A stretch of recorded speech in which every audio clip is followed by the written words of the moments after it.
Buenas noches, bienvenidos a Las Luces de la Ciudad, este programa que hacemos todos los jueves aquí en 7 Televisión. Hoy un menú interesante, muy monopolizado por el coronavirus, que es de lo que todos hablamos y de lo que todos nos protegemos. Vamos a oír un puntito y volvemos.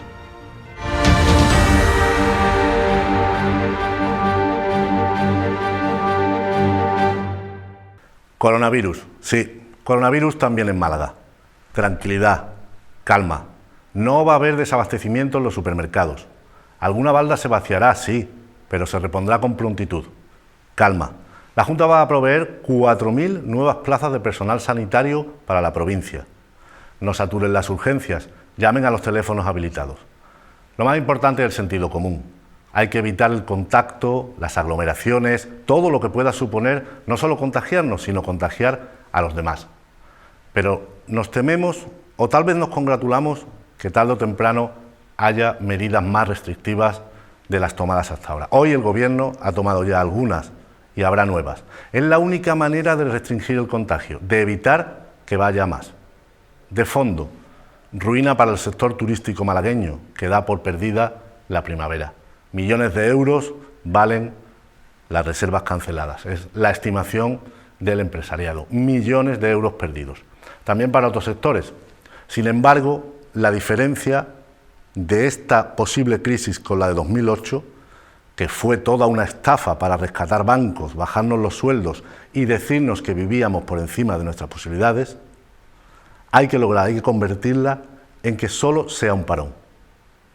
Un coche nuevo. La economía es como un coche nuevo que volverá a andar si se le echa gasolina. No es un coche como hace 10 años con la anterior crisis, con el motor gripado por culpa de buitre financiero y productos financieros basura. Venceremos. Ya dicen los expertos, esa especie que a veces es la que más se equivoca, por cierto, que en 4 meses la situación puede ser ya óptima.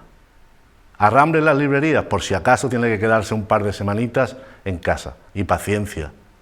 Busque buenas fuentes de información, por cierto.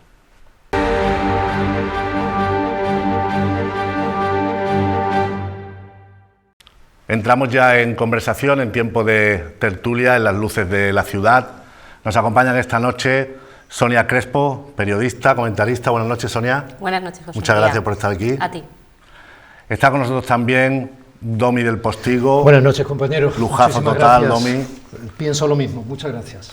Domi es conductor, presentador, director del programa Días de Andalucía en Canal Sur Radio, los fines de semana, de 9 a 11, sábados y domingos. Y además es columnista de La Opinión de Málaga. Muchísimas gracias, José María, que conste, cuando he dicho pienso lo mismo, no quiero decir que pienso lo mismo de la lisonja maravillosa que me ha dedicado, sino que pienso que es un lujo estar con vosotros. Sois un lujo todos. Por favor.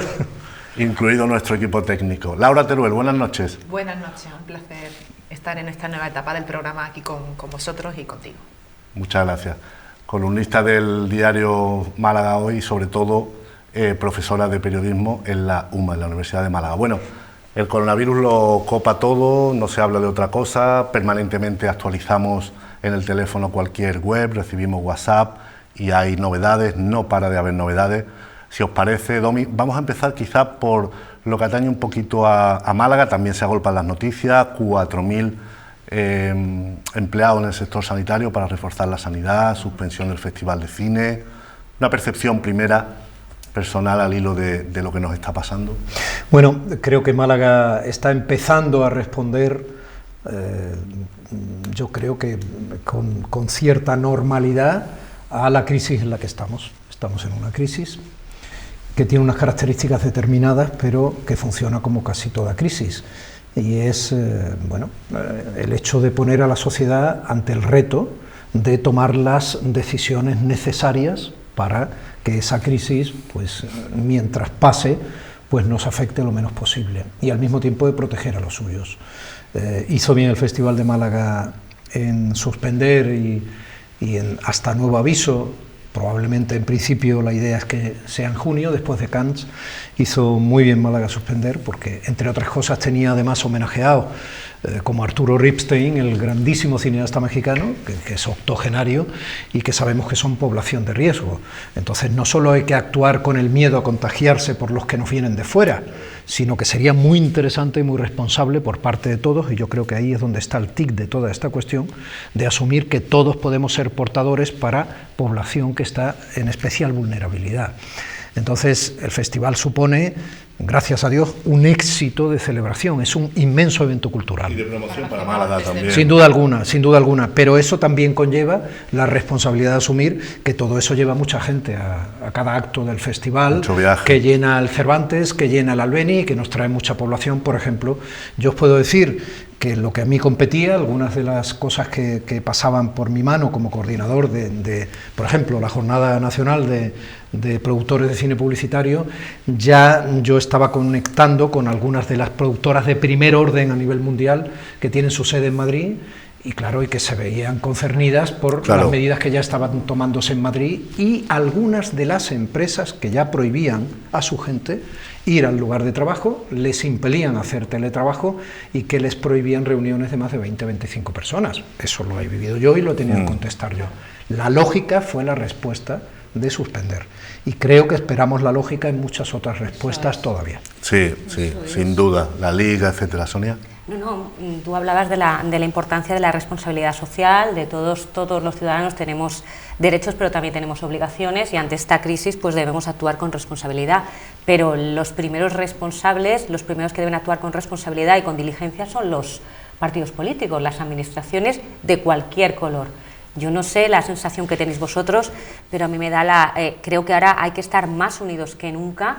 Se está funcionando un poco a golpe de acontecimiento. Es cierto que este virus es nuevo, parece que no era tan nuevo, que ya los chinos, pero bueno, nos ha pillado a todos con el pie cambiado, pero hay un descontrol, se cierran los colegios, se cierran las universidades en Madrid y empiezan los chavales universitarios a volverse a sus comunidades autónomas. Yo que resido en la costa, es que lo veo en mi propio recinto, en mi propia urbanización, están desembarcando los niños madrileños menores con alguna cuidadora o con personal a echar a echar la quincena en la playa. Vamos a ver, señores, que no son vacaciones, que están en cuarentena.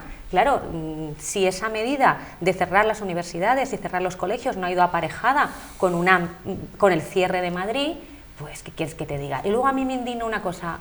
Leía esta mañana que el Parlamento andaluz había suspendido la actividad. No es que me parezca mal, pero es que es como un abandono. La ciudadanía tenemos un abandono, una perplejidad, no saber qué hacer. El político simplemente no va y punto. No tiene ni que preocuparse siquiera en cómo tramitar su falta de ir a trabajar. Que tienen mucho morro, has dicho tú concretamente. Totalmente, lo habré en puesto Twitter. en la red. Sí, jeta. Sí, me parece bien. Totalmente. O sea, y los demás ya iremos viendo. A mí de verdad, me preocupa muchísimo el autónomo. Nadie se preocupa. Yo estoy convencido que han vilipendiado a la señora esta de Sevilla, que con 50 años llevaba 15 días yendo a trabajar con fiebre, y la señora sabía que tenía fiebre. Muy bien, será una irresponsable. No digo que no. Pero esta mañana, tendría por ejemplo, una necesidad económica. Una necesidad claro. económica. Además, la señora viajaba en metro, no tiene coche. Esta mañana escuchaba en la radio, ya no sé en cuál, entrevistaban a un señor, a un autónomo que ponía un cristalero. Y decía, yo no me miro la temperatura, porque es que yo de aquí a final de mes tengo que instalar 3 cristaleras, porque como yo no las instale, es que es el único sueldo que entra, un tipo de Madrid, el único sueldo que entra en mi casa. ¿El gobierno no tiene previsto esto? De todas maneras, entra otro componente ya también, lo económico es lo más importante, pero entra un componente también de supervivencia, es que si no logramos parar la curva, por supuesto, parando la actividad... Hay que pararla, pero hay que pensar sobre todo en las consecuencias del más débil, del eslabón más débil. Y en eso no sé. De verdad. Yo coincido evidentemente con el grueso de lo que decís, pero soy una persona, o intento ser bastante confiada en las instituciones públicas que en España han gestionado muy bien, en líneas generales, las crisis sanitarias que hemos tenido anteriormente. Y recuerdo el caso de la gripe A, en el que un exceso de cautela, como fue la compra de vacunas, luego fue muy criticado, ¿no? Entonces, creo que hay que poner las cosas en su justo término. Yo no creo que estemos funcionando, estoy segura de que no se está actuando a base de impulso o de acontecimiento. Hay procedimientos epidemiológicos que a nosotros, que no somos expertos, pues se nos escapan. Y lo primero fue el intentar acotar buscando a los pacientes cero. Cuando se llegó un momento que está totalmente tasado por los epidemiólogos en el que se vio que eso no era posible, pues se pasó a la segunda fase. Y vamos pasando a las fases, porque esto tiene una repercusión social y económica que cerrarlo todo tiene resultados económicos, pero también tiene incluso resultados legales, ¿no? Vivimos en un país democrático en el que no se le puede impedir a la gente salir de sus casas hasta que se cumplan una serie de condiciones. No se nos puede impedir viajar en la zona Schengen hasta que no se dé una serie de funciones, ¿no? Entonces, creo que se está actuando con cautela. Dicho esto, es inevitable que estemos agobiados como trabajadoras, como madres, como familiares, porque hay un clima de ansiedad informativa.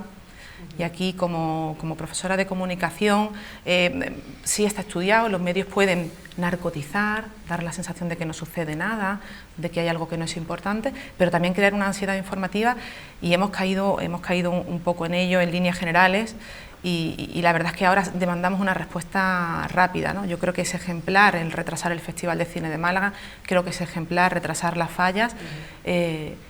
Hay cosas que creo que no se pueden cerrar porque ofrecen servicios mínimos obligatorios, creo que los centros, los supermercados tienen que seguir abiertos, pero todo lo lúdico, todo lo festivo, tenemos que prescindir de ello, ¿no? Y la Semana Santa están intentando retrasarlo, yo creo que es imprescindible. Retrasar lo inevitable, que es la suspensión seguramente de la Semana Santa.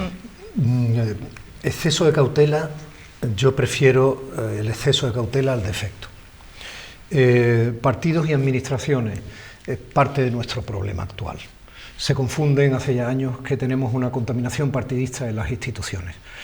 Cuando un partido, que es el medio legítimo en nuestra democracia de partido, y está muy bien, llega a detentar una administración pública, ya tiene que ser, en la medida de sus posibilidades, pues obviamente una institución de todos. No puede ser la institución del partido a la que fue el medio para llegar a ella. Hemos llegado a un punto en que echar la culpa de un terremoto al gobierno o a la oposición es normal. A veces hay terremotos. Entonces, en ese sentido, José María decía algo que me parece que es útil y necesario. Yo creo que todo medio de comunicación ahora mismo no debiera alargar sus programaciones como se lleva haciendo desde hace mucho tiempo. Yo una vez cogí una libreta de 2 cadenas determinadas, programas ríos, de estos que pueden durar 3 horas, y saqué 2 aspectos de información. Lo que es información, nos lo podría explicar muy bien Laura, que ya se habían dicho en el telediario anterior o en el informativo anterior, todo lo demás no aportó nada, no aportó nada. Entonces, en ese sentido, estoy totalmente de acuerdo con Laura, creo que hay que empezar a asumir responsabilidades todos, y cada uno, en función del lugar donde trabaje o donde viva, tiene que desarrollar la responsabilidad en ese contexto. En los medios de comunicación la responsabilidad es muy grande. Muy grande. Y ya está bien, esto es un terremoto. Los medios de comunicación malagueños han hecho incluso un ejercicio de contención de su propia vocación, porque la mayoría lo que hacen es ceñirse al parte oficial que se da cada día, en el que se confirma el número de infectados en la provincia, y se informa sobre eso, no se da pábulo a demasiados rumores o de todo. Yo estoy segura de que todos, como tenemos algún amigo familiar que trabaja en la sanidad, pues raro es el día que no nos llega un sospechoso o incluso alguna foto de estas que te pasa a alguien diciendo esto está al hospital, y tú dices, yo no sé si es verdad o mentira. Y los medios malagueños son ejemplares en la cobertura informativa, pero hace poco se cumplió 1 año del desgraciado caso de Julen, y hablaba del mismo escenario. No se puede culpabilizar a los medios serios, entre los cuales sitúa a los medios malagueños, de los excesos informativos, de los excesos de la cobertura que están haciendo los grandes medios generalistas, que tienen que llenar 4 horas de programación y hacen un exceso y hacen una fiesta prácticamente de cada caso. Entonces, yo creo que leyendo los medios de Málaga la gente tiene una imagen real, escuchando los medios muy real de lo que sucede y de la magnitud, sin ningún tipo de floritura, sin ningún tipo de alarmismo, ciñéndonos a los datos, ¿no? Y luego tú decías, desde luego no hay que hacer una lectura partidista. Yo creo que el gobierno ha hecho bien en poner un experto, que tiene que estar el hombre aguantando la presión de su vida para gestionar comunicativamente esto, y todo el mundo tiene que estar detrás del experto que ha puesto el gobierno y siguiendo sus directrices. ¿Cómo aguantó el tío las preguntas sobre las manifestaciones del 8M? Porque también eso ha estado un poquito ahí en cuestión o en controversia, si el gobierno debería haber permitido esas manifestaciones. Ese experto, ¿Tú? Yo creo, en mi opinión, yo creo que no las debería haber permitido la manifestación del 8M, ni tampoco debería haber permitido que Vox celebrase el encuentro multitudinario en Vista Alegre, es mi opinión. Vamos a ver, el experto Fernando Simón, que tiene todo nuestro respeto, ya lo conocimos cuando la crisis del ébola, el experto está absolutamente acreditado.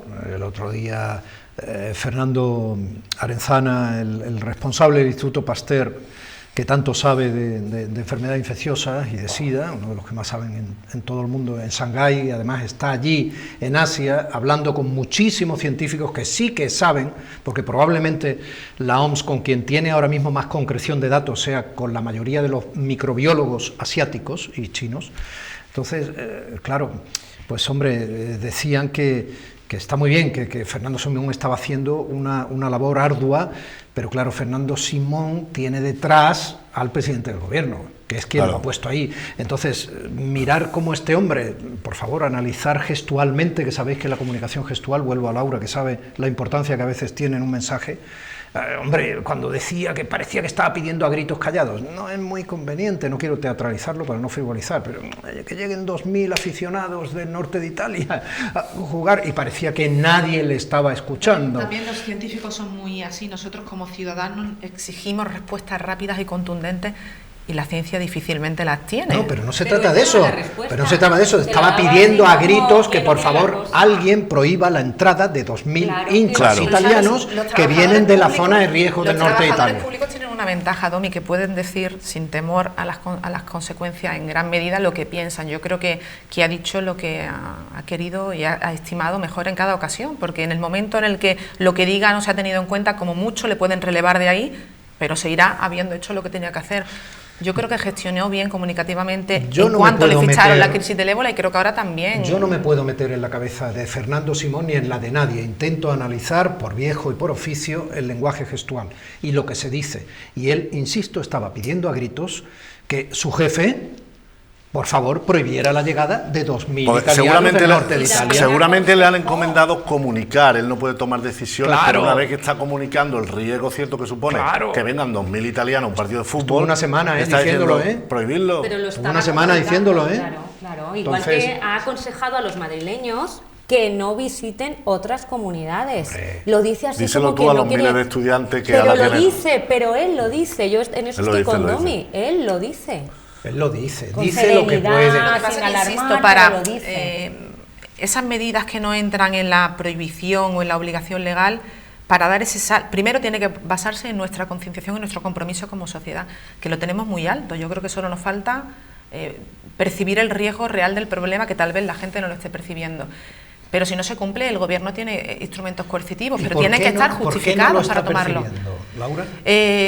Yo no lo sé, creo que para vamos mí un poco tarde. Bueno, a ver, porque no se nos está trasladando. No, yo creo que... pero si tenemos una sobredosis informativa, no estoy de acuerdo. Agónico. Es una sobredosis informativa excesiva. Estamos empezando ahora a ver el riesgo. Yo hoy es el primer día en el que no os he dado 2 besos a vosotros. Y llevo ya escuchando... y hablaba ayer con 2 compañeras de profesión... Sí, estamos de serios. Sí, en serio. Y ellas decían, al final, o sea, estamos empezando ahora a ser conscientes de riesgo. No se nos había transmitido... El riesgo de contagio, no del riesgo de la propia enfermedad. Ahí es donde quería ir yo, José María. La enfermedad, insisto en hacer un llamamiento a la calma, porque si no nos vamos a volver locas y no es necesario. El problema está siendo lo rápidamente que se está contagiando, por supuesto, no la gravedad de la enfermedad, que es una enfermedad de una gravedad relativa. ¿Por qué es relativa? Por la tasa de curación. Y porque los colectivos de riesgo están perfectamente señalados. Defíneme relativo. Pero quien lo tiene que saber ya sabe que se va a contagiar un alto porcentaje de la población. Sí, eso lo sabemos. Merkel lo sabe. Merkel ha dicho que el 70%. Y nosotros también lo sabemos. Me gustaría incidir, ¿por qué es relativa? Creo que, no voy a decir el porcentaje exacto, bueno, lo voy a decir, espero no equivocarme y que me disculpen si así lo hago. Creo que la incidencia de la mortalidad de la gripe es un 1% y del coronavirus es un 2%.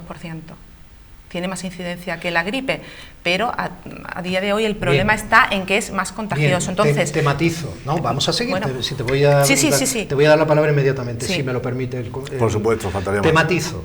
Efectivamente puede andar por esas ratios, pero son unas ratios muy envenenadas, porque esa ratio está en un 0,16, probablemente en una población muy joven, pero llega a un porcentaje bastante más alto para hacer la media en una población que no es joven o es crónica.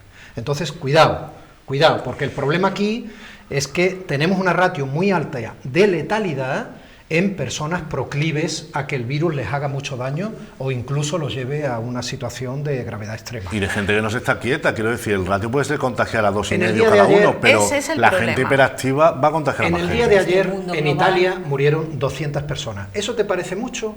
En el día de ayer, no, yo no en voy 24 a horas, te pregunto, ¿no? No Para tengo, saber lo que es relativo. no tengo una opinión sobre las cifras. Para saber lo que es relativo, digo.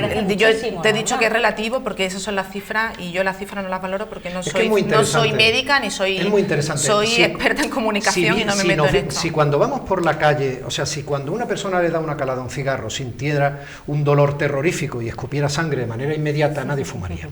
Si cuando vamos por la calle, de pronto al infectarnos sintiéramos como en el ébola que nos sale una hemorragia ocular, inmediatamente entenderíamos que ese virus es tremendamente grave, ¿no?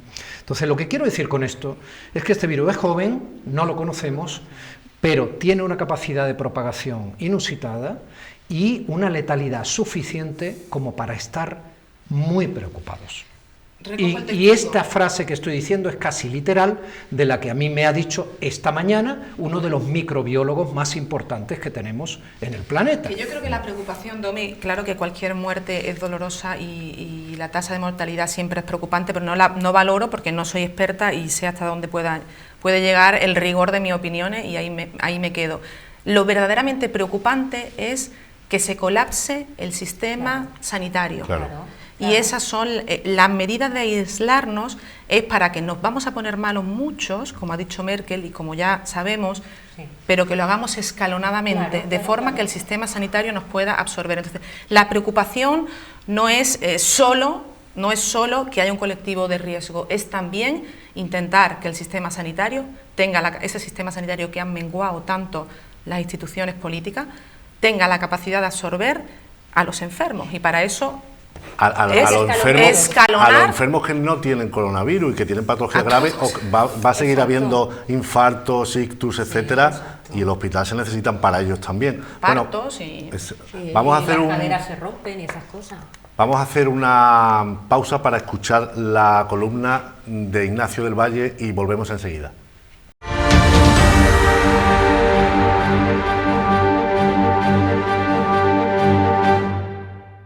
El chino Chang, vecino de Málaga desde las inundaciones del 89, en una conversación barrabar de hace 3 semanas, me explicaba que en España pretendemos tener una ley a la medida de cada persona, dando a entender que aquí todo quisqui va a su exclusiva bola.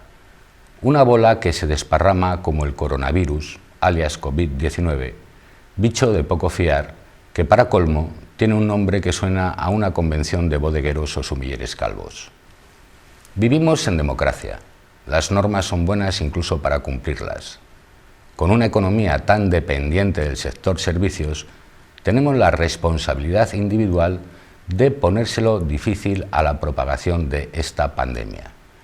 Los eventos, congresos y hasta el Festival de Cine se aplaza. Respecto a la Semana Santa, mejor rezar en la intimidad. Son decisiones tomadas por expertos.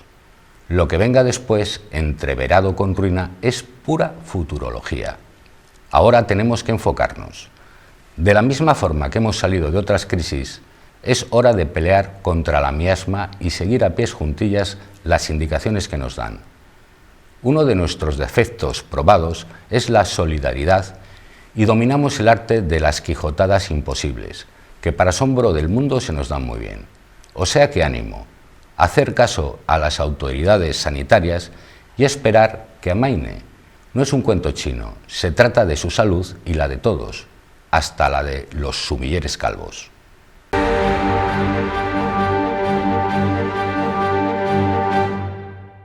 Magnífico Ignacio del Valle, nos podríamos traer al chino Chang a una de estas tertulias y a ver si pronto pasa esto del coronavirus y podemos ir también a esa convención de vinateros que parece que a lo que suena, o congreso vinícola que suena el coronavirus. Para calvos. Está magnífico. Solo puedo decir que Ignacio está magnífico. Como siempre. Bueno, estábamos hablando, pues, eso, del tema.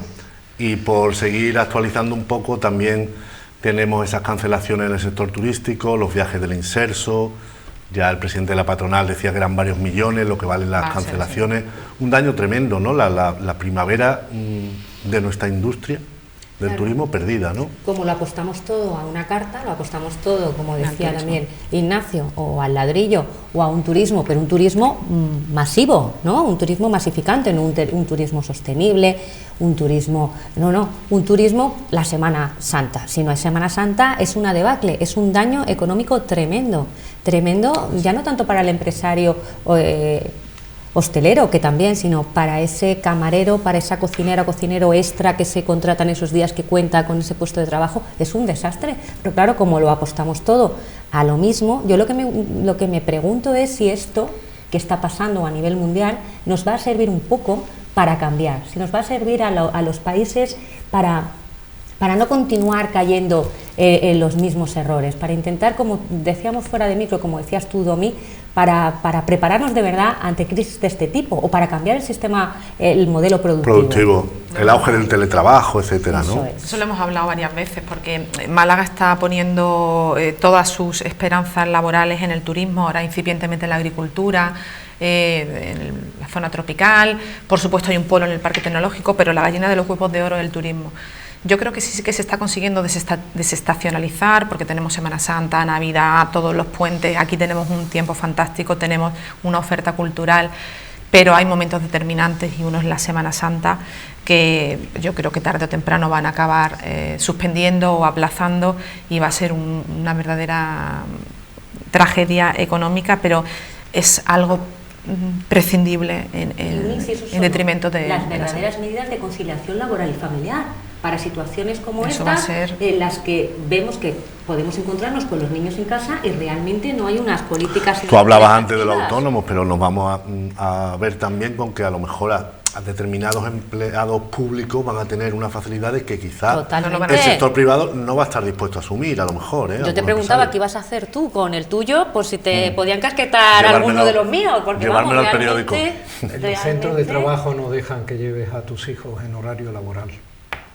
El horario laboral de los medios de comunicación es infinito. Sí, es inadecuado para los niños. Yo estoy sencillamente diciendo la respuesta que me dio alguien de seguridad el otro día. Entonces, cuando intentaba entrar con mi hijo, casa, ¿no? Entonces, es complicado, va a haber muchas cosas complicadas. No sé, yo quiero decir... responsabilidad de los empresarios, de los trabajadores, el gobierno que no son excusa para el absentismo. Ha anunciado el gobierno un paquete de medidas que no sé yo en qué se va a materializar todavía, porque desde luego hay trabajos... consensuada con las comunidades, que parece que no quieren tomar algunas decisiones por sí mismas. Para echarle la culpa al gobierno central, claro. ¿no? De eso vamos a hablar también, de lo que son la relación ahora mismo entre la eficacia ahora mismo entre comunidades autónomas y gobierno central. Un apunte, pero es que sé que nos vamos a ir pronto a publicidad, te he pillado. Ya te he pillado la mirada. Ya me has pillado, ¿no? Vamos a ir rellenando un poquito, buen rollito, nos vamos a dar un cebito, un cebo, para que no se vaya. Con miraros sabéis ya lo que es. A ver si casi lo cuadramos. No, solo una cosa, las personas que pueden hacer teletrabajo en España rondan, esto es del INE, rondan alrededor del 5%, son 800.000 trabajadores probables. Pero es verdad que hay muchas labores y actividades, porque en España también padecemos el presentismo. Sí, es verdad que hay muchas labores que se pueden hacer desde casa. Está muy bien, y como argumento que nos ha llenado muchas páginas, pero insisto, yo el otro día lo estuve leyendo en el INE, son 800.000 trabajadores los que pueden no hacer trabajo presencial. O sea, un camarero no puede no hacer trabajo presencial, no lo puede hacer un mecánico, no lo puede hacer un peluquero, no lo puede, o sea, te puede decir la persona un sanitario, la persona que está en una autopista, o sea, son muchísimos, ¿no? La policía, etcétera, ¿no? Entonces, creo que la realidad es la que es. Y los que podemos hacer trabajo en casa, porque yo trabajo mucho en casa, lo hago en ese ratito que mis niños descansan. A ver cómo hago yo teletrabajo con los tres monstruos llamándome, que esto está muy idealizado. El teletrabajo total. Con la educación. Una cosilla también para relajar. El otro día un espectador me decía, ¿por qué poner las gafas de sol? Porque salgo a las 7 de la mañana de mi casa y no vuelvo hasta la noche. Ya está. Es un motivo. Vamos a hacer una pausa publicitaria para unos consejos que sin duda le van a ser muy útiles y volvemos enseguida.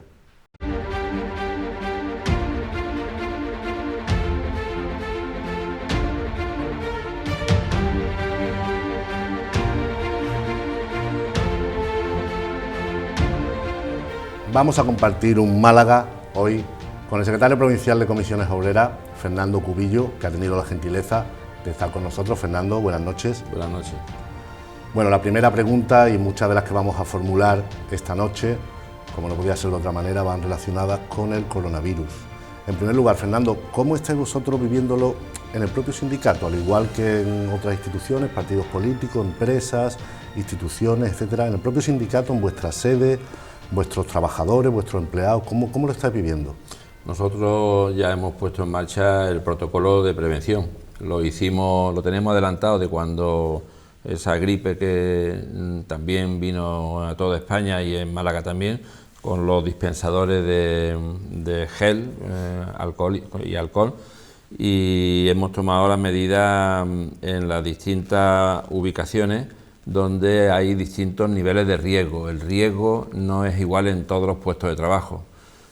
Hay puestos de trabajo que están más de atención al público, son los que tienen un riesgo mayor, y eso para cualquier empresa que tome nota, que tome referencia, y hay puestos de trabajo que están pues más apartados, no quiere decir que estén exentos de riesgo, pero están más apartados de lo que es la atención al público, y que también tienen otros niveles de vigilancia y de protección. Yo le diría al conjunto de los trabajadores y de las trabajadoras de todas las empresas que haya en Málaga, que nos estén escuchando, que lo primero que tienen que hacer es sentarse con su empresario, a los representantes sindicales, que es una garantía, son personas formadas, personas que tienen un soporte detrás, que son su organización sindical, que se siente con su jefe, con los representantes de las empresas, que se siente con las mutuas allí donde haya mutuas, y que actualicen la evaluación de riesgos laborales en las empresas, en cada empresa, que la actualicen. ¿Teniendo una buena interlocución con las autoridades sanitarias de la Junta, etcétera? Nosotros nos pusimos, personalmente yo me puse a disposición de la delegada del Gobierno de la Junta de Andalucía,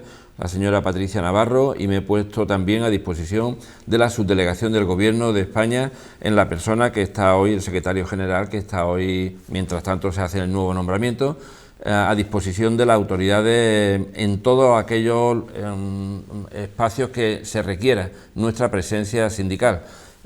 Son muchos y variados, entonces en ese sentido pues tenemos que estar ojo a visor, porque hay trabajadores que ante el desconocimiento también pueden entrar en preocupación y pueden plantear el cierre de oficinas de atención al público como medidas cautelares. Hay que dar tranquilidad. Es cierto que el virus está en nuestro entorno, no es una envergadura, estamos en un nivel en Málaga, en un nivel 1, leve. Probablemente sea un leve aumentado, no es un leve como el de Huelva o como el de Granada, pero estamos en un nivel 1, estamos todavía en una situación que con 70, 77 al día de hoy personas infectadas, de 1.600.000 personas que hay en Málaga, estamos hablando de una población muy pequeñita, de un 0,00003. Desde vuestros afiliados y de vuestros responsables de la sección de sanidad, ¿qué os cuentan? ¿Cómo están los hospitales en Málaga? ¿La urgencia? ¿Estamos cercanos a la saturación? Tenemos una muy buena sanidad, eso está fuera de toda duda y de la diatriba política. Podría estar mejor financiada, sin duda, podría tener más personal. Evidentemente, sí. Ha anunciado la Junta, por cierto, que va a contratar a 4.000 nuevos sanitarios, personas del sector. Pero ¿qué os cuentan de los hospitales públicos malagueños? ¿Cómo se están viviendo la situación? En los hospitales yo le llamo la primera línea, la primera trinchera contra el coronavirus, la primera línea de batalla contra este virus está en los hospitales. Son los primeros que se encuentran de frente, los primeros que han tenido que tomar medidas, y medidas urgentes, lo han hecho ya, están en ello, y como he dicho en alguna ocasión, hay que felicitar a los profesionales de la sanidad, que ahora nos acordamos de ellos, que están haciendo un buen trabajo, y ahora se acuerda la Junta de Andalucía de ese refuerzo que necesitamos en la provincia de Málaga. El coronavirus es una necesidad imperiosa y está bien este refuerzo, pero este refuerzo no es solamente, no tiene que ser para el coronavirus. Los hospitales necesitan una dotación de personal importante y sobre todo en el sector, en la especialidad epidemiológica, porque es la primera línea que están teniendo. Entonces, bueno, ya sabemos que tienen los EPI preparados, que están trabajando con ellos, sabemos que el clínico ha habilitado una planta específica en previsión, sabemos que están ya encima, y yo todo lo digo con total tranquilidad. Yo estoy tranquilo porque sé que me respalda un servicio sanitario público con una trayectoria de una calidad inmejorable. Hemos escuchado recientemente en lo que va a pasar, en lo que está pasando en los Estados Unidos, donde hay 30 millones de personas que no tienen servicio público sanitario, que están tirados, ni privados ni nada. En España, en Andalucía, tenemos un servicio público muy bueno y se han tomado las medidas. Es verdad que hay personas que están ingresadas, pero están evolucionando. Quizá hay algunas que estén en una situación grave, pero no está grave por el virus, sino por la patología que trae ya cada uno de origen y por la edad y por otra sintomatología que tiene. Pero está todo muy controlado y tenemos que felicitarnos de este servicio sanitario que tenemos en estas condiciones, muy mejorable. Pero bueno, bienvenido el refuerzo que la Junta va a poner en marcha en Málaga, sobre todo porque es que tenemos la provincia... ¿Es suficiente o sería necesario más? Nosotros Málaga tiene un gran déficit de camas, de personal, de infraestructura. Hemos visto estos años el debate sobre el tercer hospital o macrohospital o nuevo hospital, como se le quiera llamar, que está ahí sometido también a la pelea política. Ahora parece que no, pero ¿ves que es suficiente? Llevamos 13 años esperando la primera piedra del macrohospital, más de 13 años, más de 13 años. Si ese gran hospital estuviera ya construido, estaríamos afrontando no la situación sanitaria actual del coronavirus, toda la situación sanitaria, porque actualmente en Málaga se ha reducido las listas de espera en intervenciones que no requieren hospitalización, pero ha aumentado las graves. Las listas de espera de operaciones graves ha aumentado. Personas conocidas que vienen a mí a preguntarme, por la misma pregunta que me acaba de hacer, ¿cómo está la sanidad? Porque está en lista de espera de una operación, por a lo mejor de un bypass, de una operación grave que necesita hospitalización, pues están en lista de espera de hace más de 3, 4, 5 meses. Y son operaciones graves, son las más necesitadas, porque quitarte una verruga, entras hoy y te vas a tu casa, pero, por decir un ejemplo, pero una operación de corazón no es una operación de entra, vete a tu casa, ni puede esperar. Y quien lo está padeciendo, esas personas que están enfermas, lo están sufriendo y dice, en cualquier momento me puede dar un trombo y aquí estoy en lista de espera. Eso requiere de una intervención, de una ampliación, de una mejora del servicio sanitario público, y lo tenemos que decir así, porque Málaga tiene solamente la mitad de las camas hospitalarias son públicas, la otra mitad son privadas para quien pueda pagárselas, y necesita un impulso fuerte. De este nuevo gobierno andaluz esperábamos algo, todavía no ha llegado. No ha llegado. Ha pasado un año y todavía no hemos visto ese impulso que requiere. Y esa inversión, ese plan de choque que puso el señor Aguirre, el consejero, de 80 millones de euros, no ha servido para reducir las listas de espera en cuanto a las operaciones graves, las importantes. La otra, sí, se reduce porque entras y sales hoy, claro, y eso se han agilizado un poquito. Ahora tenemos el coronavirus, pues se necesita ese refuerzo porque la actividad preventiva, los análisis que hay que hacer, se multiplica, son exponenciales. Si hay una persona que esté infectada o ha estado en contacto, el entorno no es de uno, el entorno puede ser de 10, de 15 o de 20, depende del espacio donde... Por eso el tema del aislamiento, que no es un aislamiento de estar en casa cerrado, a puertas cerradas, es un reducir, me decía esta mañana una compañera sanitaria, reducir la vida social para esperar que pase un poco lo que es el virus. Pero no hay que estar encerrado en casa, uno puede salir a dar un paseo y, bueno, sabiendo que hay que marcar distancia con otras personas, pero puede hacer bicicleta, hacer footing, puede hacer una actividad deportiva que incluso es sana para el coronavirus. Es sana. Ahí nos deja Fernando Cubillo, secretario provincial de comisiones, ese titular de que las listas de espera para cuestiones o operaciones graves, lejos de disminuir, ha aumentado. Otro sector muy sensible para la provincia, que es el turismo, que también está viéndose muy afectado, ¿no? El presidente de la patronal hotelera, Luis Callejón, hace ya una semana o 10 días, evaluaba en 1 millón de euros el valor de las cancelaciones o lo que ha podido, no exactamente perder, pero que no se va a facturar. Y esto ha actualizado esa información, el mismo señor Callejón. Ha ido a más, ¿no? Porque el turismo es una industria muy sensible, todos tendemos a planificar a última hora, a reservar de un día para otro, a veces organizamos un viaje porque nos surge, no es como antes que había una planificación a largo plazo. Entonces, desde Comisiones Obreras, vuestros responsables turísticos, está sufriendo el sector, ¿no? Los hoteles, la hostelería, las previsiones sobre todo, no son muy buenas. En primer lugar, quien va a sufrir el recorte vamos a decirlo, de empleo que se va a provocar esta caída de reserva. Ahora mismo haría un matiz con el tema de las caídas de reserva, pero quien va a sufrir el recorte son las personas que están en el desempleo y que son contratadas eventuales y temporales. Son los primeros que no los vamos a ver, porque no es lo mismo que mañana venga un hotel y cierre, vamos a ver el hotel cerrado, las personas que estaban dentro pues tendrán que pasar a la situación de ERTE, porque no vamos a hablar de ERE, vamos a hablar de un ERTE temporal, pero lo vamos a ver. Pero el que está en su casa esperando que lo llamen para trabajar, ese no lo vamos a ver. Y estamos hablando de más de 20.000 personas en Málaga. 20.000. Nosotros desde comisiones ciframos la estacionalidad en Málaga, más de 20.000 personas. Ahí están los fijos discontinuos también, los que tienen contratos fijos pero solo por unos meses en el año. Ahí están los fijos discontinuos por un motivo. Bueno, no están los fijos discontinuos si contemplamos las altas en seguridad social. Si contemplamos el descenso del paro, sí estarían los fijos discontinuos, depende qué número utilice. Pero si nos vamos a la seguridad social, que para mí, yo siempre digo, es la prueba del algodón, en la seguridad social, el año pasado, en el mes de abril, Semana Santa, aumentó en 12.000 personas. En un mes aumentó en 12.000 personas. Un dato positivo. Pues eso es parte de la eventualidad, parte de la temporalidad, de la estacionalidad que tiene el turismo en la provincia. Luego, en el mes de abril, que está dentro de 3 semanas, empezamos la Semana Santa, no creo que tenga una repercusión directa, no va a ser 12.000, serán muchos menos, pero va a tener, a mi juicio, una leve caída. También es cierto, hablar un factor en positivo para la Semana Santa, que las reservas en Semana Santa no son iguales que las reservas en el verano. En el verano la gente planifica, el turista planifica el mes de vacaciones, el mes de agosto, con más antelación que la Semana Santa, sí, que espera la última semana.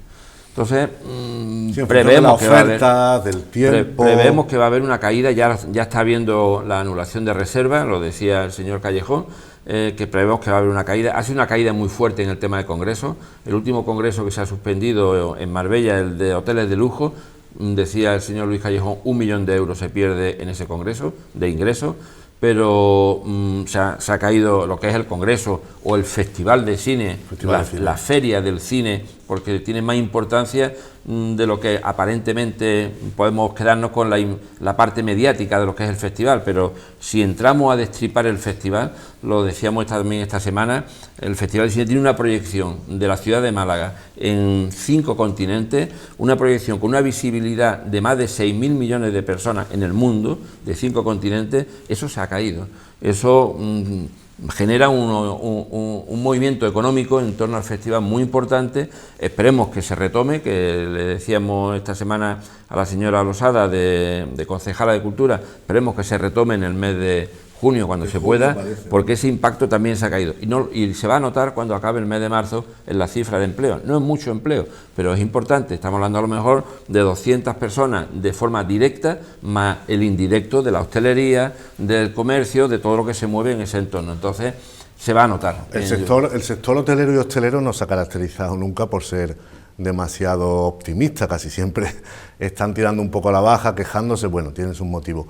Las voces más pesimistas hablan de la temporada, por decirlo de alguna manera, de primavera un poco tirada, ¿no? A la espera de que mejore toda la economía en unos 4 meses y el verano pueda ir mejor. Hemos empezado muy bien. En el mes de enero de este año superamos la cifra de visitantes, de pernoctaciones, incluso de altas de trabajadores en la cadena hotelera de Málaga. Hemos empezado el año muy bien en el mes de enero. No estaba la sombra del coronavirus encima, pero hemos empezado muy bien. Sí, la expectativa que está generando Málaga sigue siendo un referente para el turismo. Yo creo que lo va a seguir siendo, porque si alguna ventaja tiene la ciudad de Málaga es su clima, y tenemos sol, tenemos un buen clima, tenemos un aire limpio, más limpio que en otras comunidades, que en otras ciudades. No vamos a comparar Madrid con Málaga, pues no se pueden comparar ni el clima, ni el aire, ni el espacio, de la calidad de vida a la hora de venir, como decía, darse un paseo, caminar. Tenemos una posición donde yo estoy completamente convencido que la influencia del coronavirus en Málaga, a pesar de que en el conjunto andaluz estamos siendo, porque también tiene el efecto del turismo, claro, pero estamos mejor posicionados que otras comunidades autónomas de España a la hora de poder afrontar en mejores condiciones, porque bueno, aquí vienen muchas personas de Europa por el clima y yo creo que van a seguir viniendo en el momento que pase esta pequeña ola que es este virus, esta enfermedad. Creo que va a seguir. El otro día Juan Marín, el consejero de Turismo y vicepresidente de la Junta, en una entrevista a La Opinión de Málaga, hacía un llamamiento a la tranquilidad diciendo a los europeos, en el contexto de la ITB de Berlín, que no se ha celebrado, pero fue una embajada institucional a promocionar el destino a Andalucía, y él decía que uno de los mensajes que había que dar, más allá de los atractivos que ya se saben, es que esto es un sitio seguro, o sea, un sitio, digamos, del primer mundo y un sitio avanzado donde no es que, aunque seamos donde más casos hay de Andalucía, no es que esto sea un sitio para no venir, a no ser que la Unión Europea restrinja finalmente los movimientos, ¿no? Pues se cancelen los vuelos como pasa entre Italia y España. Va a tener una pequeña incidencia, va a haber, pero de las 77 personas infectadas, si se analiza, y lo estamos viendo por la prensa, que está haciendo un buen trabajo en ese sentido de sensibilización, si se analiza la casuística de cada una, entre que es una persona mayor, que hombre de 85 años, que ya tiene unas patologías previas, más susceptibles, que son personas extranjeras, que han venido de turismo, que han tenido contactos, no es un virus que se está generando en la ciudad, sino yo diría lo contrario, la ciudad está curando al virus. Entonces, son 77 personas, pero en Málaga estamos curando al coronavirus. Yo creo que lo vamos a curar, que tenemos un ambiente, un clima muy bueno, posible, y que si sabemos tomar las medidas en las empresas y en las familias de limpieza, de higiene, de ventilación, pues vamos a contener este virus y no va a ser una caída tan brutal como se nos pueda plantear Wuhan en China. Se agradece muchísimo ese mensaje optimista, porque es verdad que esto es una lucha y parece que más tarde o más temprano la vamos a vencer. De todas maneras, ¿por qué cree el secretario provincial de Comisión Obrera que en Málaga, seguimos hablando de turismo, no hay una gran, más allá de que ponemos la fuerza del trabajo, más allá de que ponemos los trabajadores, los empleados, evidentemente tenemos medianos empresarios también, pero no tenemos unas grandes cadenas aquí asentadas propias, como puede ocurrir en Baleares, por ejemplo, en Mallorca, o como puede ocurrir en Canarias? Falta aquí quizá un empresariado, un tejido empresarial mayor, ¿no? que a lo mejor contribuiría a que hubiese también mejores condiciones de trabajo, mejores sueldos, más empleo. Si hablamos del turismo, porque si hablamos de industria hablaríamos de otra manera diferente, pero si hablamos de turismo, indudablemente aquí Málaga está siendo ahora mismo copada por los grandes fondos de inversión en las grandes cadenas hoteleras y en los grandes centros de ocio y comerciales.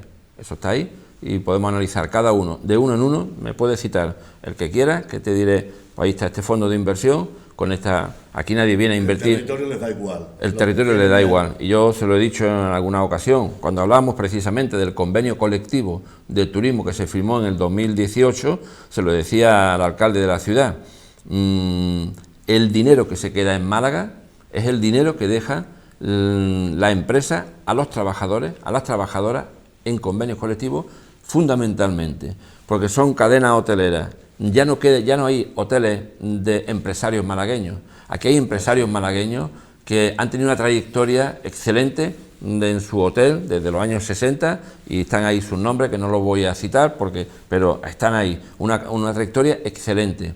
Ya no son dueños de su hotel. Ahora son dueños una corporación, un consejo de administración, al que hay que rendir cuentas, al que hay que repartir dividendos, y el que no fiscaliza en Andalucía.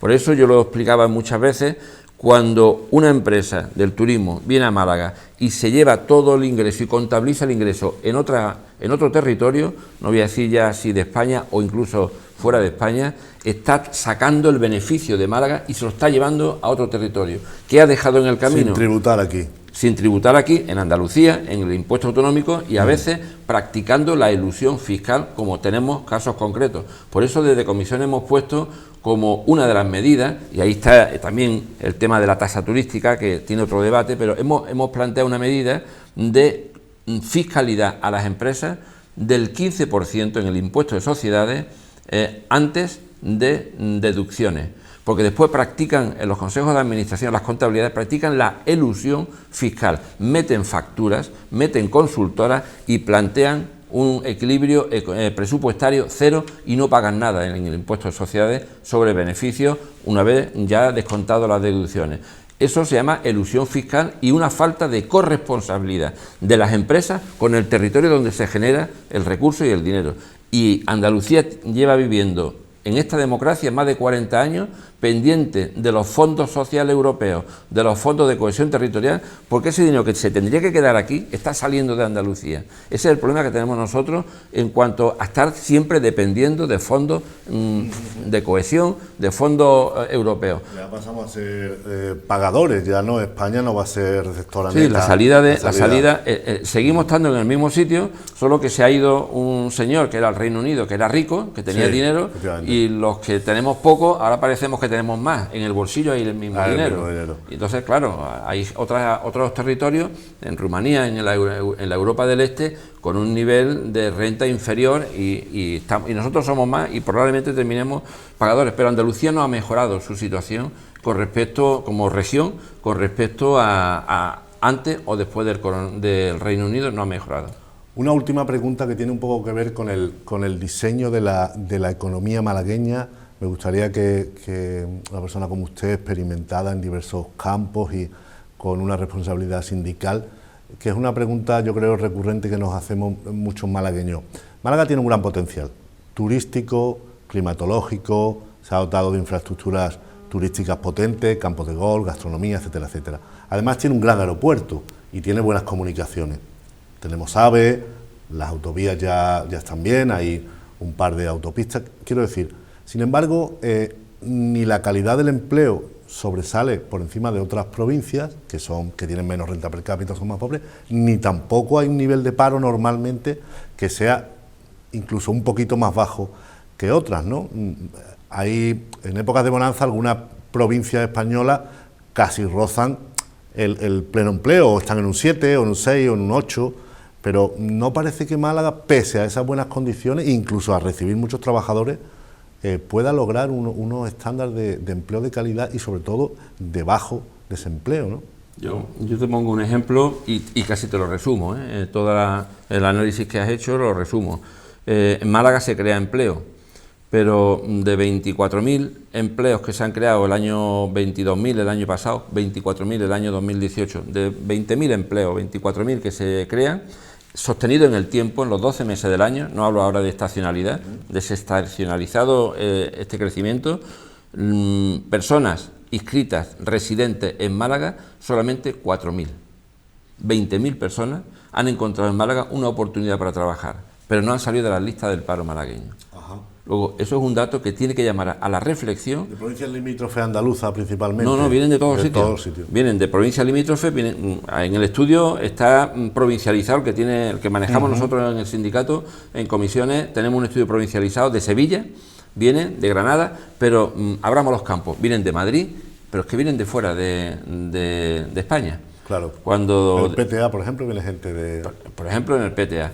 Y esto se lo decíamos al gobierno anterior, de Susana Díaz, del Partido Socialista.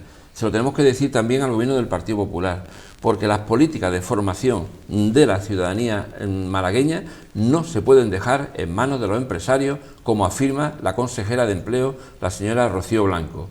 Dice ella, el empleo es cosa de los empresarios. La contratación es cosa de los empresarios, pero y el reciclaje y la formación, los empresarios hacen dejación de su responsabilidad en la formación y el reciclaje de sus plantillas y no se van a preocupar de la formación de los parados, que no va con ellos. Pues tiene que ser el gobierno andaluz, que tiene transferidas las políticas formativas, el que tiene que tomar las riendas y empezar a formar a esa cantidad de personas desempleadas. En Málaga estamos hablando de 140.000, vamos a dejar ahí la cifra, que hay que preparar para que no se queden en la cuneta de la digitalización, de las nuevas tecnologías, porque estamos generando un empleo de baja calidad. Hay una propuesta muy interesante de la Confederación de la Asociación de Empresarios de Hostelería, que es la de dar un carné, una especie de TPC, carné profesional para trabajar en la hostelería. No todo el mundo vale para trabajar en la hostelería. Claro. Igual que se le da a un trabajador de la construcción un mínimo conocimiento, al de industria un mínimo conocimiento, el de hostelería tiene que saber para atender con calidad lo que es un servicio de calidad que nuestra industria principal, pero tampoco tenemos que dejarnos, ha hecho referencia a otras zonas de España, donde hay mejores situación económica o laboral, no tenemos que olvidar que Málaga es la 6ª provincia por la cola. Le ganamos a Melilla, a Ceuta, le ganamos a Baleares, a Almería, la 6ª por la cola en industrialización. Málaga no tenemos por qué estar en la 6ª provincia por la cola. Donde hay más industria suele haber más nivel de empleo, lo vemos por ejemplo en el caso de Euskadi y de otras. Y de estabilidad en el empleo. Sí. Y Muy de estabilidad. Bien. Pues Fernando Cubillo, ha sido un placer, muy ilustrativa esta conversación y muchísimas gracias por compartir este Málaga que no se va a quedar ahí. Pues cuando queráis. Muchísimas gracias, Fernando. Muchas gracias a ustedes, seguro que esta conversación les ha resultado interesante y nutritiva.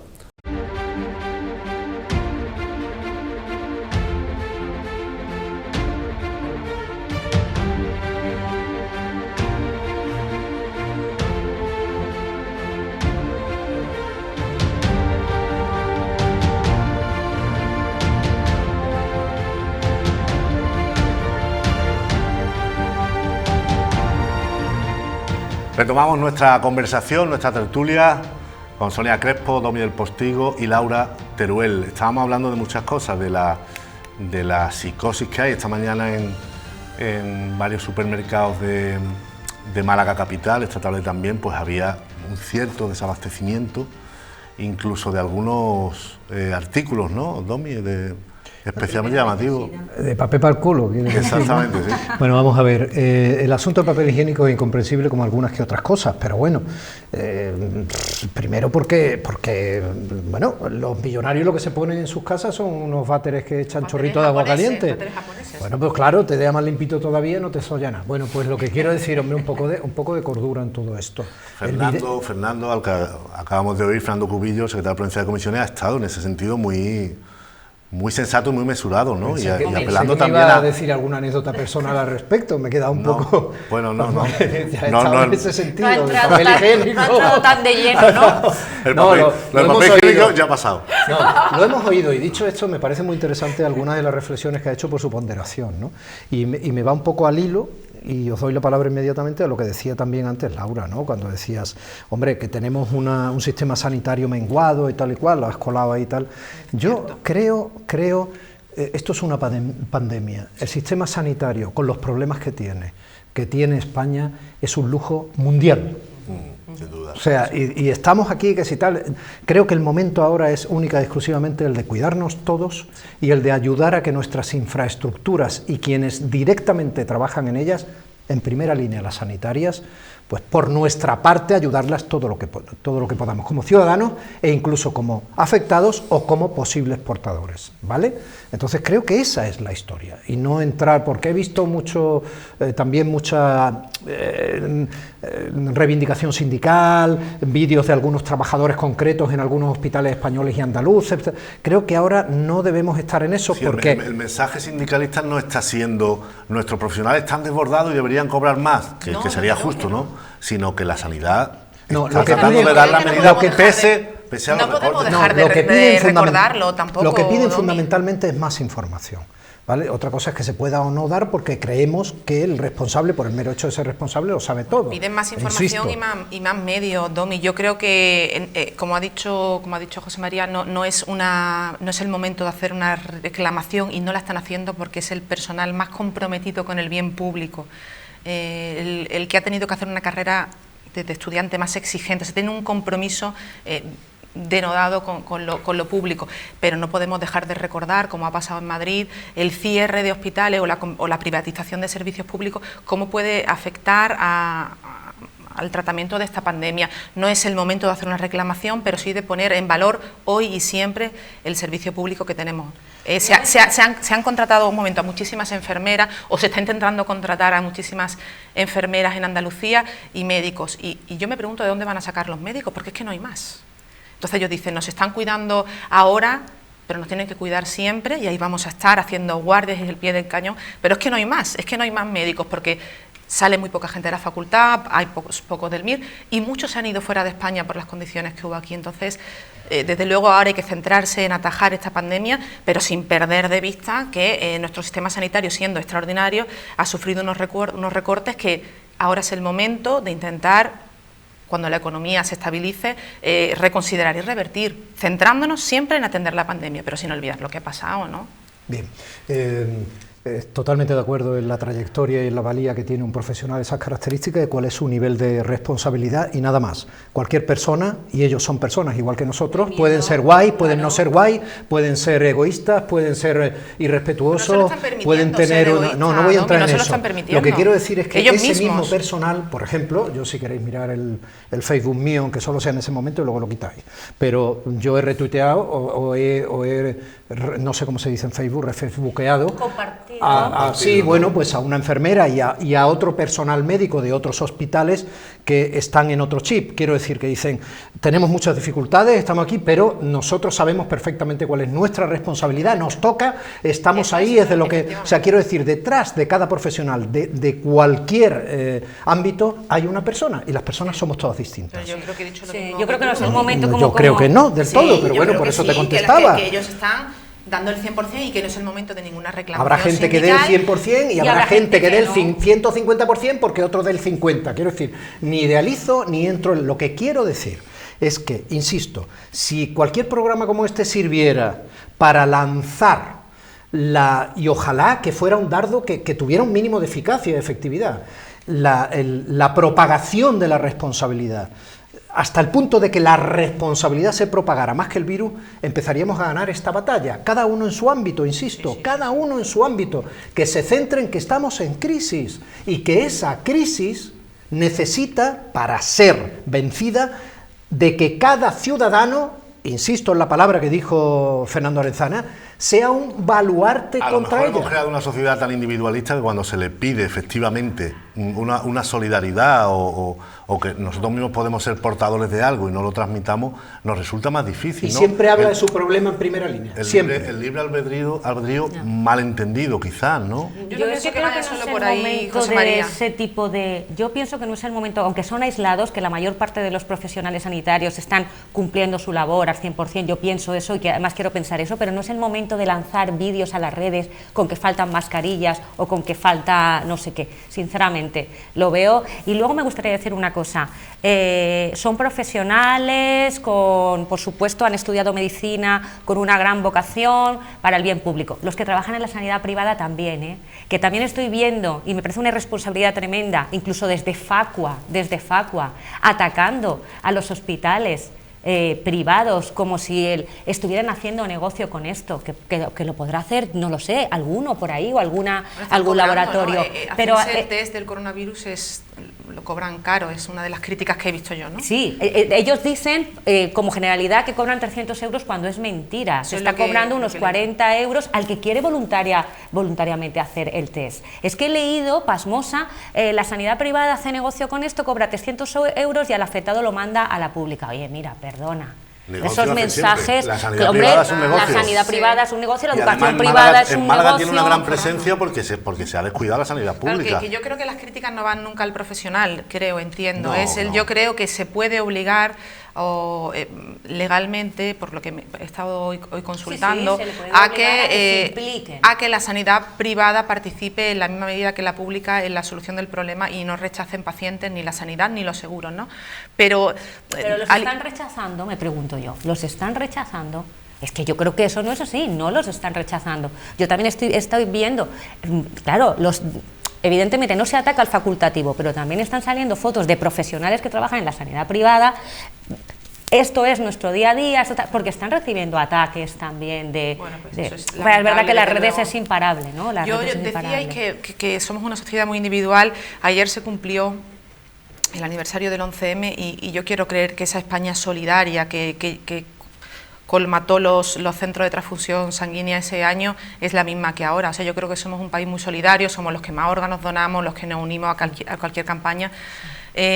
Creo que también nos perjudica el ser una sociedad muy abierta, muy comunicativa, muy de tocarnos, que esto en Alemania pues no pasa. Entonces en Alemania hay un valor cultural que va a hacer que el virus se frene, y aquí tenemos dificultades yo me refería también. un poco también a eso que algún escritor ha llamado la ira del español sentado, ¿no? Que es un poco alguien que a veces no es muy activo hasta que tiene una red social, o hasta que se cabrea, o hasta que le prohíben algo, ¿no? O hasta que ese individualismo de decir, bueno, voy a seguir yendo a tal sitio, o voy a viajar a tal lado, o no sé qué, hasta que no me lo A mí nadie me dice, ¿no? Si puedo o no puedo. Sí, esa especie de anarquismo, individualismo, falta de disciplina, que es tan creativa por otra parte, ¿no? Bueno, espadas, Pero... ¿no? Lo ha dicho el alcalde de Sevilla. A mí para que yo anule la Semana Santa me tienen que llamar de la Pero eso OMS. enlaza, Sonia, con otra cosa interesante, que antes le hemos dado una puntada, pero no hemos terminado, con el miedo que tienen algunas autoridades locales o autonómicas a tomar decisiones de calado, por lo que le pueda costar electoralmente, está claro. Consecuencias políticas. Que prefieren que las tome el gobierno central, incluso suspender Junta. las elecciones. Pues ya O sea, se apunta, ¿no? Un retraso se electoral. apunta las gallegas y las vascas, claro, incluso los vascos que hacen tanta gala de su personalidad política y llevan tan a gala su autogobierno, están un poco también ramoneando, se podría decir, para no ser ellos mismos los que suspendan sus elecciones. Es curioso también.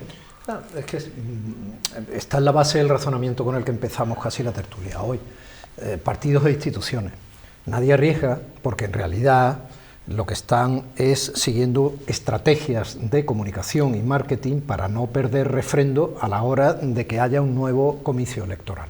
A la gente desempolvando comunicación para situaciones de crisis, claro, desempolvando los manuales. Claro, entonces yo creo que se equivocan.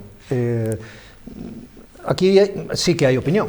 Yo creo que se equivocan porque creo que alguien que manifieste capacidad de liderazgo, autoritas y potestas, creo que en una situación de crisis ante un ciudadano se revaloriza. Es mi sensación. Y no ir escurriendo el bulto para ver quién de arriba, que efectivamente también tiene lógica que esto se unifique y alguien de arriba coja las riendas de una vez y tome una serie de decisiones claras, pero creo que no tiene que ser por proteger la imagen que en un futuro se tenga que presentar a un comicio electoral.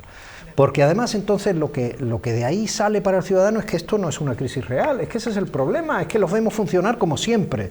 Y no, como siempre no, hay que funcionar como ahora. Es inédito. Claro, pero la situación es tan excepcional que incluso en vez de emerger liderazgos, que todos seguiríamos sus consejos de un líder, pues esos líderes están en cuarentena en su casa a lo mejor también. Es decir, es que es todo muy... Funcionamos con un horizonte temporal muy corto, yo creo que erróneamente. Aquí a Las 4 fallas meses, eran la decían. semana que viene, entonces era muy evidente, y en Semana Santa se escudan en que falta un mes, que el calor va a bajar este virus como todos, y yo creo que influye, por supuesto, el peso no solo económico, sino cultural que tiene la Semana Santa en Andalucía y en Málaga, por ejemplo, ¿no? En este caso. Pero es una decisión que yo creo que están postergando innecesariamente porque además la Semana Santa, o sea, a ver, perdona la ignorancia, se suspende, ¿no? O se puede trasladar. Una Semana pero Santa... si no se puede trasladar. Pero bueno, si No no se salen puede los trasladar. tronos aquí Sacamos todo los el tronos en año. junio, no. No se puede Pero si trasladar. luego salen tronos aquí en verano, ¿no? Tiene Aquí una en Málaga. significación, a que a mucha gente se le olvide, es una manifestación Viernes Santo, ¿no? Tiene una religiosa. fecha Puede ya caer. libre, ¿no? El Viernes Santo no cae el lunes este año. No. El Domingo de Ramos caerá donde no. caiga el Domingo de Ramos. No se puede pasar a agosto ni a julio por mucho calor que haga, no. Está claro. Pero bueno, también es las fallas. Yo que soy valenciana, que ahí, por favor... ti te ha dolido, a mí yo me te he ha notado dolido. hoy al llegar que Ella venías hace una ahí. pequeña Me ha mascletada en dolido, la concha pero en como homenaje. mi madre, Lo deberías hacer. que ya tiene su edad, vive allí, pues mira, no, he respirado tranquila. Pero desde la Guerra Civil no se habían suspendido las fallas y allí somos muy sentidos, allí se llora cuando queman el monumento, o sea, allí eso ha tenido que ser una decisión también postergada y que se ha intentado evitar lo más posible, pero estaban tardando Esto ha en sido- tomar es que esa sí, decisión. el escenario es inédito. Hemos tenido otras pandemias antes, pero Lo que nunca se se habrá ha llevado por delante las planteado pandemias esto. cuando no se tomaban estas medidas. Claro, pero también antes no se viajaba Claro, tanto, no no las teníamos pandemias en los escenario 40, en los globalizado. 50... En 1918 se llamaba gripe La española. gripe española, sí. Y curiosamente además no se llamaba gripe española, que mucha gente no lo sabe, porque fue una gripe de España. O sea, no por eso. Tu amiga Elvira Roca ha explicado alguna vez, ¿no? No hemos llegado a hablar, me parece, todavía, pero que- me estás dando una No, idea pero formidable. claro, en sus libros que... Bueno, en el libro sí. es parte, sí. Yo en pensé que cierta hablabas de medida, la sección. parte de la sección que tiene en tu programa, no. Pero los libros forma parte... Hablaba de su libro, no de tu No, programa. está bien, está bien. Forma parte de la leyenda negra también, llamarle española. Sí, es verdad, tienes toda la razón, es verdad que ella lo referencia, pero bueno, no hace falta, yéndose a Wikipedia lo tenemos, o sea, no hace falta ni siquiera para quienes dicen, es que yo no sé buscar una fuente fiable, me lo decía el otro día alguien de mi familia. Digo, mira, es así, estaba en la Primera Guerra, coincide con la Primera Guerra Mundial, entre otras muchas cosas, y claro, estaba prohibido hablar de que estaba produciendo más muertes que la propia guerra. La Primera Guerra Mundial, que fue la guerra más atroz. O sea, fijaos qué cosa tan curiosa, ¿no? Entonces España pues no estaba en guerra, y claro, y aquí se hablaba y se comentaban datos, cifras, tal, y al final fue la referencia de esa pandemia, ¿no? Fíjate qué cosa más curiosa. Yo quiero hacer un razonamiento general. Las democracias tienen que ser eficaces. José, Sonia, Laura, tienen que ser eficaces. Porque si no son eficaces, serán los totalitarismos y los populismos los que prometan lo que evidentemente no es más que rollo de curandero, ¿no? Y entonces caigamos en esa red. Porque efectivamente, tú decías, es que no nos pueden ordenar. Claro, si tenemos, venga, fuera, a tu casa, verás cómo la cosa funciona pronto, ¿no? Claro, incluso si te sobra población y la fusilas por la noche, evidentemente. Pero la democracia tiene ese reto por delante. No solo hay que ser guay, insisto, y sé que provoco con los términos, hay que ser eficaz, ¿eh? Hay que ser eficaz, hay que saber amarrarse los machos. Y hay que saber ejercer de ciudadano libre. Pero de ciudadano libre, insisto, y responsable. Responsable. Bueno, vamos a escuchar la columna de Curro Troya, que no sé cómo de responsable vendrá esta semana, seguro que ácida e interesante.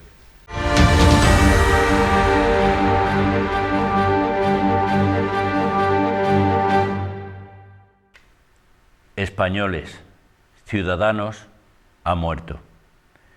El partido político de excepción que ante Dios y ante la historia asumió la inmensa responsabilidad del más exigente y sacrificado veto a un gobierno del PSOE, ha entregado su vida, quemada día a día, hora a hora, en el cumplimiento de esa misión trascendental.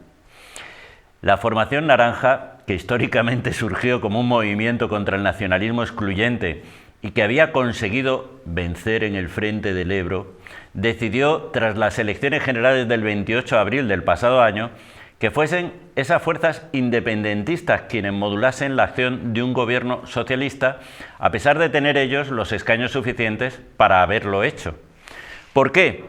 Pues muy sencillo, porque su líder Albert Rivera había decidido que Pedro Sánchez, la única persona que podía formar gobierno con los números que habían proporcionado las urnas, era el diablo cojuelo o el adalid de conspiraciones judeomasónicas, y había que hacer piña contra él desde el bloque de la nueva CEDA, una derecha cada día más reaccionaria y radical.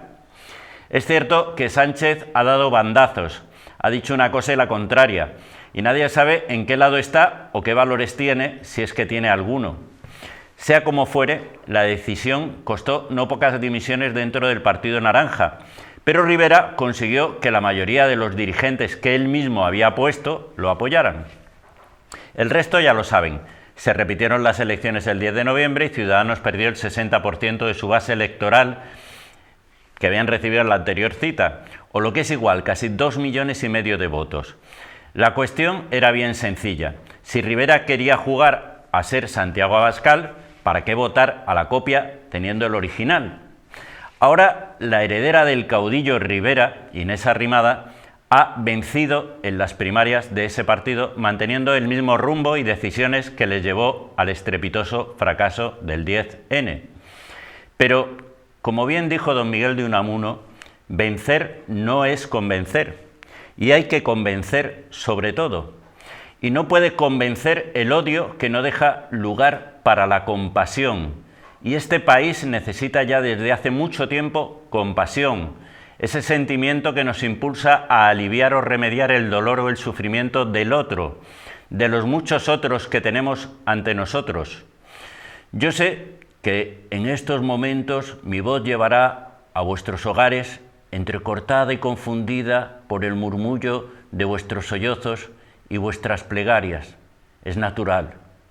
Es el llanto de España que siente la angustia infinita de la orfandad de los españoles ante estos partidos que cada vez representan menos a sus ciudadanos. Seguiremos contándoselo aquí, en Ar de Troya.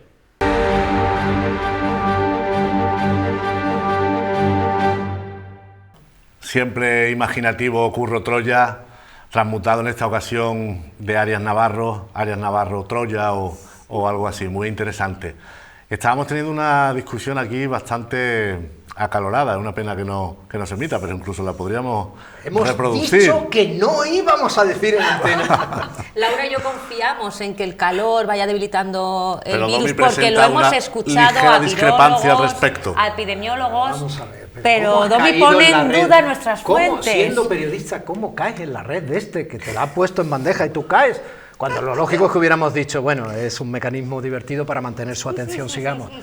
A ver, por favor. Sé que preferís hablar de Ciudadanos que a lo que habla Curro, ¿no? Por única vez en nuestra vida, hablar de política en España era una forma de evadirnos de los problemas reales de la población. Y bueno, pues lo que dice Curro tiene su parte de lógica, la encrucijada en la que se encuentra Ciudadanos, en la que yo creo que tiene muy difícil salir.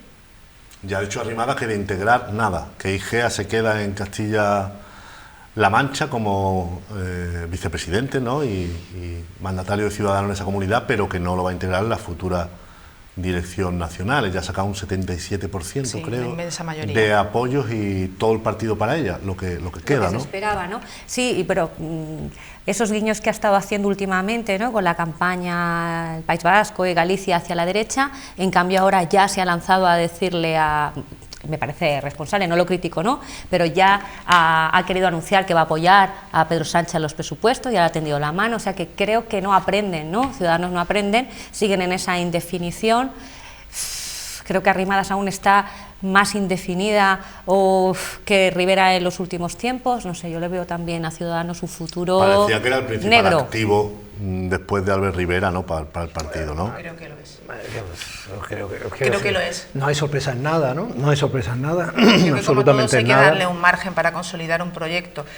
Creo que el proyecto ya lo tenía que tener en su cabeza y ahora solo tendría que aplicarlo. Pero tengo dudas de que lo tenga en su cabeza. Eso es. A mí, yo creo que el reto que tiene Inés Arrimadas, ya que hoy hablamos mucho de retos, yo creo que el reto que tiene Inés es que me parece un activo en política, sí. sin duda, aunque algo desactivado desde que salió de Barcelona, de Cataluña. En Cataluña fue un faro, ¿no?, de alguna forma sorprendente, con una imagen política magnífica, con una capacidad de respuesta y una valentía absoluta. Al margen de estar desactivada, como el propio partido, ya dirán los electores que al final todo se va a sustanciar en los siguientes comicios, ¿no?, pero hoy por hoy el partido está en un bache profundísimo, pero yo creo que era el mayor activo sin duda. Yo creo que estamos todos de acuerdo que tiene ahora mismo. ¿Cuál es su reto?, decía. Pues el reto es que el seguidismo que tuvo con Albert Rivera pues no le marque el camino, quiero decir, o ella ante el ciudadano que ya no vota o que ha dejado de votar, porque el voto hemos visto que ya no es voto cautivo en España y todo puede moverse. Y eso está bien, me parece sano. Pero ella tiene ahora que convencer al ciudadano que no ha votado a Ciudadanos, valga la redundancia léxica. O sea, lo que tiene que hacer es mostrarse como una líder sin ninguna mochila y sin ninguna sombra. Claro. Y con un proyecto, como decía Laura. Claro, que eso es lo que compete a un líder, ¿no? Pero ¿usted cree que hay un sitio en España para un partido teóricamente de centro liberal que pacte ahora con PSOE o con PP? En que en España haya espacio para muchos partidos democráticos, para todos. Y creo que el PP aglutinaba todo el voto de derecha, se beneficiaron de ello en numerosas ocasiones, y que de la misma manera que por la izquierda siempre hemos tenido más opciones, la derecha estaba muy cohesionada, pero evidentemente hay gente de derecha que es laica, hay gente de derecha que tiene sentimientos más religiosos, y hay gente de derecha situada en una zona más templada y gente de extrema derecha. Y entonces se han disgregado las opiniones y, de hecho, Ciudadanos yo creo que ha perdido el salto en demostrar esa independencia, sin lugar a duda, al plegarse a la opinión mayoritaria del PP o de Vox, en ciertos casos en los que las diferencias eran evidentes, como, por ejemplo, insisto, el laicismo, en la educación, sí, o en la estructura del Estado, o en otros temas. Sí quiero creer que hay un espacio para Ciudadanos, pero no tengo que creerlo yo, tienen que creerlo ellos y defenderlo, y tienen que hacerse fuertes en sus convicciones de una economía liberal, una economía de mercado, en ese puro sentido liberal, a diferencia de los conservadores que hay en otros países. Pero ¿tú crees simplemente que Ciudadanos aglutinaba a votantes o a simpatizantes de la derecha moderada y de la izquierda también. En la izquierda también Sí. hay laicos y también hay personas con sentimientos religiosos y también Las hay... primeras elecciones nacionales a las que se presentó Ciudadanos captó el voto de abstencionistas y captó votos de PP y de PSOE prácticamente por igual. Es un mito que sea un partido que surge del voto de derecha, pero se ha ido escorando muchísimo, ¿no? Presentaba sobre todo cortes de voto en autónomos, clases medias, urbanas, y eso había votantes de ambos partidos que ambos nutrieron lados, a Juan Ciudadanos. Carlos Maldonado, ¿no? Viene del PSOE, el vicepresidente de la Diputación.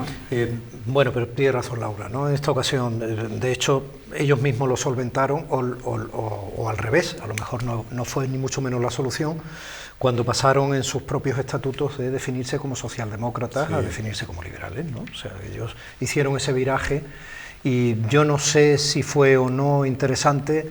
En todo caso, siempre ha habido dificultad en este país para una tercera vía. En ese debate podemos estar de manera recurrente en cualquier programa, siempre, hablar o no de Chávez Nogales y de tantos otros, ¿no? Pero creo que Ciudadanos pudo haber buscado ahí su sitio. Lo que le pasó al ver, y esto lo hemos escrito más o menos todos, es que creyó que por el sitio que él encontró podía llegar a tocar pelo en el poder, y entonces pues se obsesionó con ello. Y no fue así, y entonces el partido, en el campo de la derecha, ¿no? Claro, el partido se quedó sin el poder y al mismo tiempo se quedó con esa etiqueta que le dejaba un sitio, que parecía que apoyaba una parte relativamente importante de la sociedad española. Bueno, pues ahí Oye, estamos. ¿creéis que esto del coronavirus, esta situación excepcional, esta restricción de movimiento, esta situación de emergencia, puede afectar a la política en general, a que se vean las cosas de otra manera? Por ejemplo, se ha eliminado de la agenda política y de la conversación pública casi el tema que parecía absolutamente omnipresente, que era el asunto catalán o la cuestión territorial de España, ¿no? Esto también puede hacer que se redefinan, no sé, prioridades, o una vez pasado el sarampión, no, desde luego, o que se redefina el papel de ciertos partidos que tenían en esa percha ideológica su razón de ser. No sé cómo lo veis. Sí, yo os decía al principio, los medios son un reflejo de la sociedad y tienen la capacidad de narcotizar, de darle poca importancia a ciertos temas, que lo tienen, pero que por algún motivo no interesa informar demasiado de ello y de magnificar. Y con el tema catalán yo creo que vivimos en una burbuja no solo alimentada por los medios, también por los políticos, y ahora ha pasado a la nada, porque realmente no era un problema que en el día a día a los malagueños nos modificara nuestra forma de vida. Desde luego yo creo que esto ha puesto negro sobre blanco lo que realmente importa a la sociedad. Yo lo comentaba ayer con mi estudiantado, la diferencia entre los dos debates que hubo para las últimas elecciones, el de los candidatos y el de las mujeres políticas. El de los candidatos, el reparto de tiempo fue Cataluña, economía, paro, tal, y en el de las señoras políticas, en el que tuvimos a Ana Pastor, que se ha sabido que tiene el virus, y a Irene Montero, se habló de economía, política, pacto, sociedad. Hay otra España, hay otras preocupaciones que no se compadecen muchas veces con las que los medios y los políticos trasladan. Ana Pastor, que hemos sabido que efectivamente ha sido contagiada y que estuvo aquí con prácticamente toda la cúpula del PP, precisamente en Málaga, ¿no? Sí. Yo creo que van a cambiar muchas cosas, fíjate, pero yo tengo la certeza de que van a cambiar a mejor. No sé cuánto van a durar, porque todo va a depender de lo que esta crisis suponga y de lo que, consecuencias, sí, ¿no? pero que seamos conscientes de que esta crisis está empezando, ¿eh? O sea, yo de verdad, a mí me gusta hablarle a la gente y sobre todo exijo que me hablen. No como inmaduros o infantiles o gente que va a salir dando gritos de pronto a comprar papel higiénico. A mí me gusta hablarle a la gente apelando, insisto, a su responsabilidad. Si desde el primer momento se les hubiera hablado con seriedad, la gente rápidamente hubiera puesto pie en pared, hubiera empezado a pensar, ¿qué pasa aquí, no? Y apelando además a su responsabilidad, digo, creo que esto puede sacar lo mejor de todos nosotros, de todos. Y entonces, por ejemplo, la sobredimensión de foco sobre temas que en realidad no lo merecían, pues no se va a producir, porque lo importante es lo importante. Y en este caso lo importante es la solidaridad con quienes son más vulnerables, la salud de todo un país, en este caso que es el nuestro, y probablemente de todo el planeta, y al mismo tiempo, hombre, el hecho de fortalecernos como sociedad que se enfrenta tú lo decías bien, inédita, a una crisis inédita. Vamos a dar la talla, coño. A ver si es verdad. Venga. Muchísimas gracias, queridos. Un placer. A ti. A ustedes, cuídense mucho. Nos vemos la semana que viene aquí en 7TV, en Las Luces de la Ciudad. Buenas noches.